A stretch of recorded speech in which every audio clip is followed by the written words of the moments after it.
All Thank you, right, so sir. we're gonna get this debate because the Champions League is hot. Real Madrid calls themselves the most complete football team, but we're not going to focus on them. We're going to focus on who I think are the two hottest teams in Europe.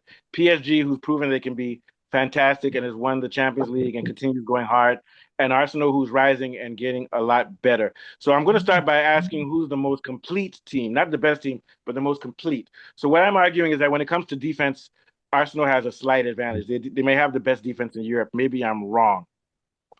I think in midfield it depends on how you're adding it.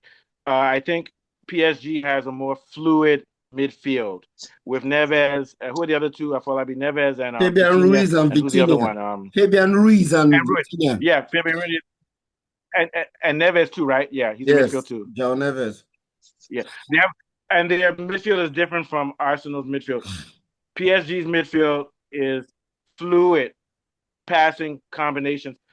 Arsenal's midfield is anchored by what's his name, Declan Rice, so it's more Declan Rice, disruptive. yes. But I'm gonna say that with midfield, I'm gonna choose PSG's because they're more fluid. They can Yeah. transition from attack to controlling the ball in the midfield better, whereas Arsenal's defense midfield is more supported to link with the defense. And in the forward, where you have not Barcola, you have Barcola, and who's the other guy that sometimes on the left with Barcola? Yeah, Varaskelia. with Barcola and with Dembele. Those three up front, they're interchangeable. They can invert, they can play left, right. They're interchangeable. They're the way that Liverpool used to play with their front three. And Dembele is the best player in the world, or almost the best player in the world. He can play false nine, he can play on the right, he can even go in midfield, or he can play on the left. So I think that their attacking three is more fluid than Arsenal. Arsenal's attacking three, Martinelli and Saka. Who's the other third? Very cheesy.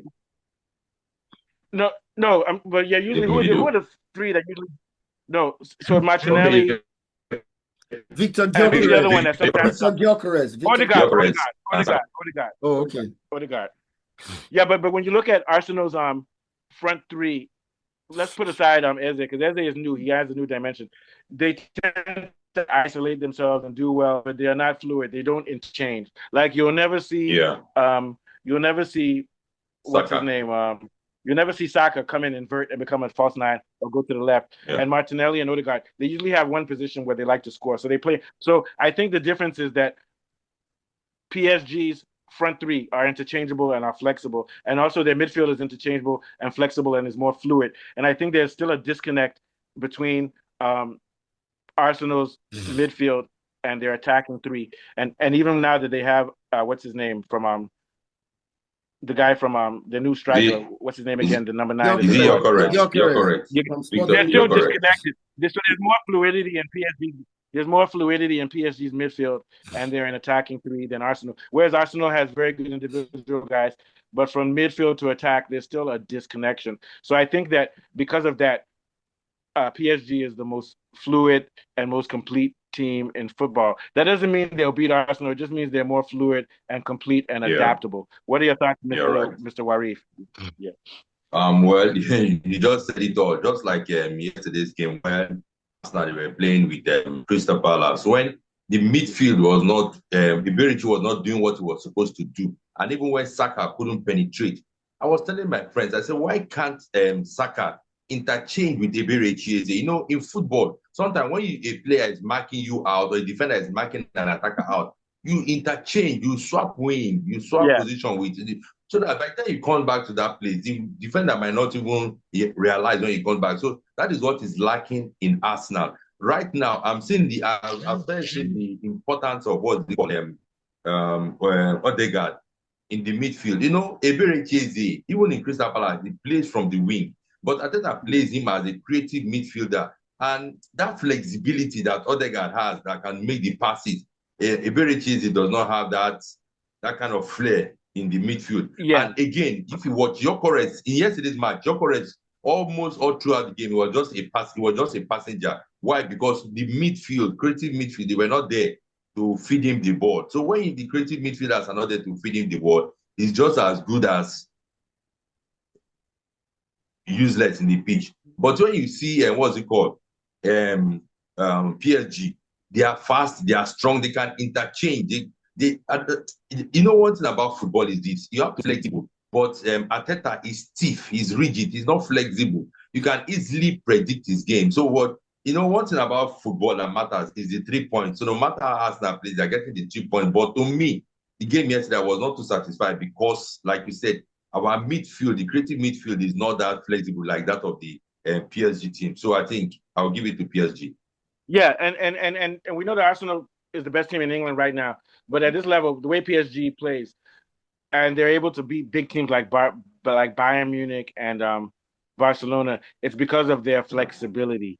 And they don't do too much high press, but they also don't sit back too much. They're a very flexible team, Yeah. which doesn't have any type of doctrine or dogma. So we want to say ups to Arsenal, ups to PSG. It's all love. We don't want people to say Arsenal fans to say, now we're dissing you. We're just looking at which team is more complete and more flexible. What are your thoughts, Mr.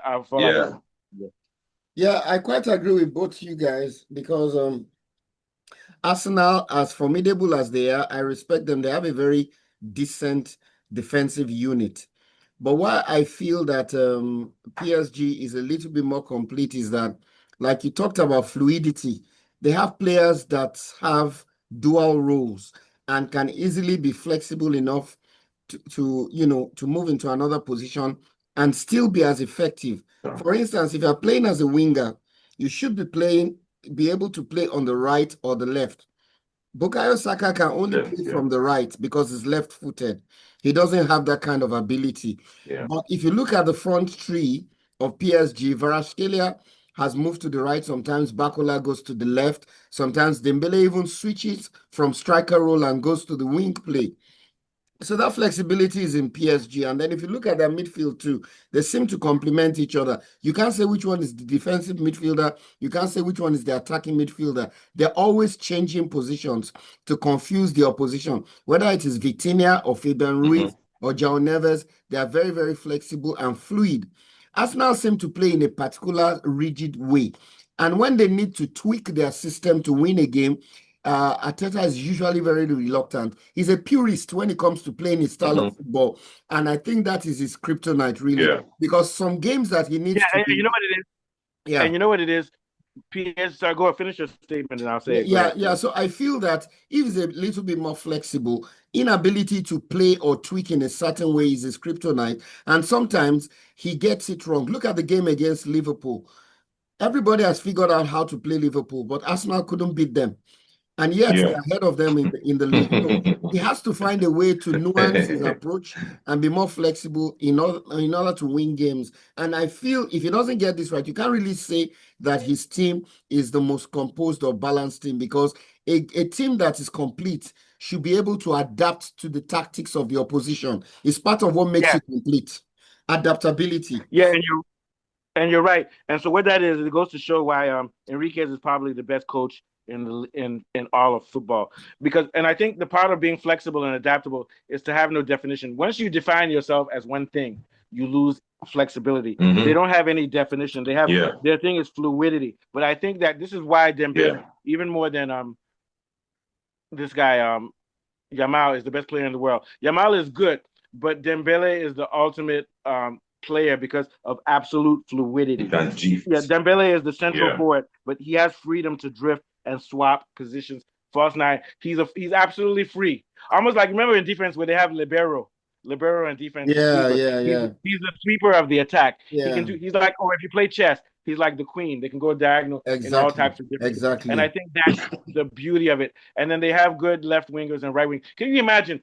I'm surprised that Barcola is not even the starter. Or in any other team in the world, Barcola will be starting on the left. You understand what I'm saying? Of course. But Barcola is better than Kvaratskhelia, but the thing is that Barcola is a little bit more isolated. So he comes in. That means that these guys also have depth in their front three. PSG has depth. So right now, they're flexible. They don't make definitions.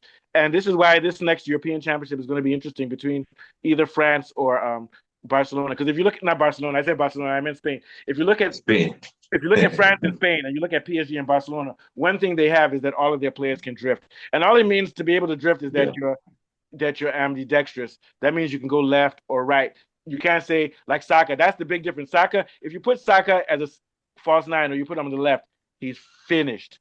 If you look at who's the other one? Who's the other forward for Arsenal's next Martinelli. week. I haven't. Martinelli also he's not Martinelli. flexible. Martinelli. And even though we know that Odegaard is a midfielder, but he's an attacking midfielder, but he's purely central. He also doesn't drift. So what we're looking at is that Arsenal is a good team, but they're very linear and static. They don't drift and they're not flexible. And the Arsenal player that can drift is this guy Gabriel Jesus, and he's injured. Yeah, Gabriel Jesus can play as a striker and a supporting striker and play from and can play from the wing. Yeah, and also we see that PSG has the most creative midfield in football, maybe also Barcelona. But I think PSG is better because Barcelona plays high press, so their midfielders don't work. For example, what's his name? In any other team, what's his name for Pedri? Pedri is supposed to be a true number 10, but the way that PSG plays, he has to play sometimes on the wings and everything. But PSG has a more better shape, but their players are able to shift and move apart and dynamic. I think that when you bring what's his name, Rafinha back, if you brought Rafinha and Olmo back, Barcelona could be the most complete team, but only if they stop playing their high press. I think their high press is why they're not a complete team. What do you think, Mr. What do you think, Mr. Warif? Yeah, modern day football now is just not just about rigidity, just for you to be rigid and be stiff. That is what is killing Arteta. Arteta is a good coach, but like I always say, and Mr. Kole will attack me, he's not a good tactician. If you watch like the Luis Enrique, you didn't do your PhD in law. Let me stop.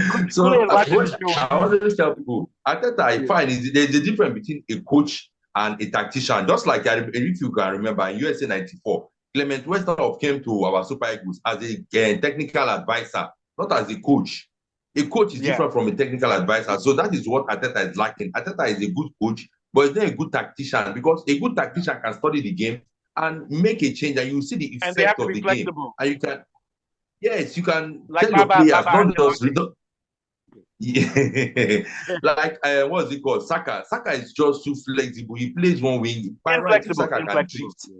Yes, if he can drift in, it will help him a lot. But it's just one way football. So if Arteta can get some players that are versatile, that can play, even though we know like Rice is a box-to-box midfielder. He can move forward and he can return to support the defense line to win some games. Even this guy that they signed, well, I've forgotten his name, this Spanish guy that was supposed to go to Liverpool. I've forgotten his name now. The guy is also, he plays like an attacking midfielder, but he's a defensive midfielder. Those are the kind of players that Arteta needs to get. And he needs to try using what's it called? Zubimendi. Yeah, Zubimendi. Then another person that is flexible again, but Arteta is trying to kill his career, is Nwaneri. Nwaneri is a flexible player. He can play in the... Where's Zubimendi? Oh, no, he's with Barcelona? He's in Arsenal. No, he came from Sociedad. Real Sociedad. He's in Arsenal. But they're not using him properly, so I don't know. No, he's playing. He's playing. But no, I mean, they're not using him. They're not using the best of him in the national team. Yeah. Also, I mean, Arsenal is not getting the most out of Zubimendi. I don't think they're getting the most out of him because of their system. Yeah, it's too defensive. It's too defensive. Even Nwaneri is another player that is a versatile player. He can play in the midfield. He can play Saka's wing. But I don't know, Arteta is not making use of. I just pray that Arteta will not kill his potential, because that guy is good. He's strong. He's physical and everything. So Arteta should learn how to make use of him to build his confidence. Yeah, I've noticed that in general in the English league, they don't have a lot of drifting and flexibility like they have in France and Spain. That's just the English style of football. Spain. All right, like even look at Foden. Foden has the ability to drift, but they don't use him that way. But he's been injured a lot. All right, guys, this has been a very good show. Last thoughts, Mr. Warif, then we'll end with Afolabi. Yeah.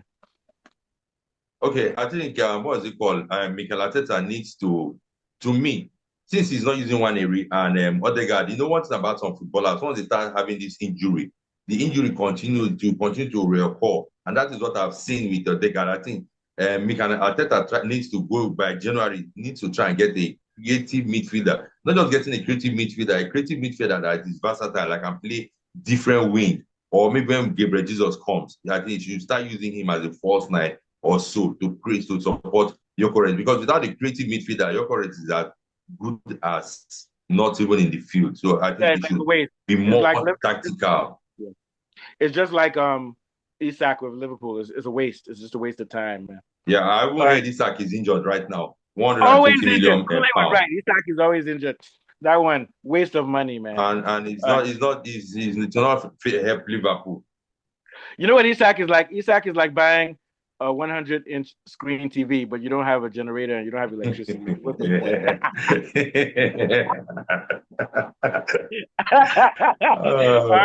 All right. That's what. Slot has really spent money. Oh, he has really spent money. Slot is He has lucky they will spent give him money, one more year, but you know what? They need to discipline Slot and tell him he has to change the style of play. They need to bring in some more technical advisors. Yeah. Yeah. They need to bring some technical advisors to Liverpool. They might use Arteta as a yardstick. Give him some time. I do believe give him that some time. before the end of the year, Liverpool will start winning games, but they may be too far Yeah, they'll behind. pick up. Yeah. All right. Finally, last thoughts on what we've talked about, then take us out, man. Good show, guys. Yeah. In summary, PSG is more fluid. They're more interchangeable, more adaptable. Arsenal has a very rock solid defense, but they're not as adaptable. And when they play against certain opposition, they are not able to, change their tactics to suit the opposition. And sometimes it may be difficult for them, while PSG always does that to good effect. So it's on that note that we're signing off today. It's been a wonderful football show. We've been discussing the team that's more complete between PSG and Arsenal, from Mustafa, from Warifa, and myself. We'll be back again. I looked at AI. AI said that Bayern Munich is the most complete team in football. Do you agree with that? Maybe complete when it comes to players, but not. I don't. Maybe complete when it comes to players. I don't agree with. You know what I think? They may have the most complete when it comes to players, but they don't have the right tactics. No, they have a lot of good players, and even their coach is a young coach, Vincent. Yeah, we'll talk. Oh, Vincent Company. Vincent Company looks like a thug. We'll talk more about that. All right, thank you guys. I'm even surprised that he's a coach in Bayern. Yeah. All right, thank you guys. So like and subscribe to Complete Football Africa. We follow Africa. We follow Nigeria. We follow South Africa. We follow everybody. We even follow the international crowd. Thank you guys for supporting our channels. Okay, good night, guys. Very good one.